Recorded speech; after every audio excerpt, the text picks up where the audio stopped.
Habari wateja wa Simplify, kama tunavyojua Mamlaka ya Mapato Tanzania wamehamia kwenye mfumo wao mpya wa iDRAS na kuna mambo kadha wa kadha yamebadilika, na leo nitakufundisha jinsi gani ya kulogin na kwenda kukubali au kuaccept maombi ya VFD kama umeomba VFD kutoka kwetu Simplify.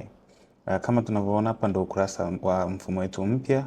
Kushoto kuna sehemu ya login, utabonyeza login, itatokea ukurasa hapa wa kulogin. Utaweka username wako ambao ni TIN namba yako na password.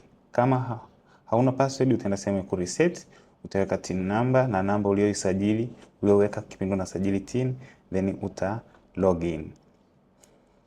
Ukisha login itatokea hapa. Sio ukishapata huu ukurasa, kama wewe unafanya biashara kama binafsi, ina maana kwa kutumia jina lako utaiona jina lako juu hapa.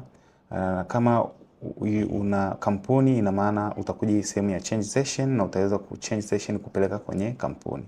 Sasa leo tunaona hapa Francis ndo mteja wetu wa kwanza ameomba maombi ya VFD kwa Simplify.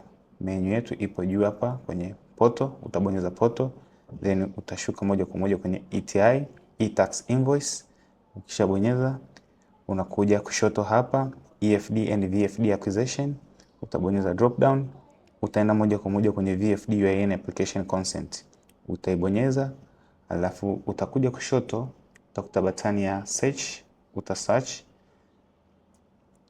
Ukisha search maombi yako yatatokea kutoka kwa supplier ambaye ni Simplify.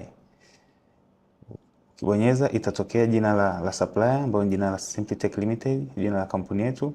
Utalibonyeza and then utashuka chini kabisa, utaona sehemu ya accept, ina maana unakubali maombi, au reject, kuyakataa maombi. Papo hapo maombi yako yatatuma direct TRA and then TRA wao watafanya jukumu la ku accept na yatakuja kwetu kwa ajili ya kutengenezea VFD. Karibuni sana, tunapenda sana wateja wetu. Simplify ni zaidi ya risiti.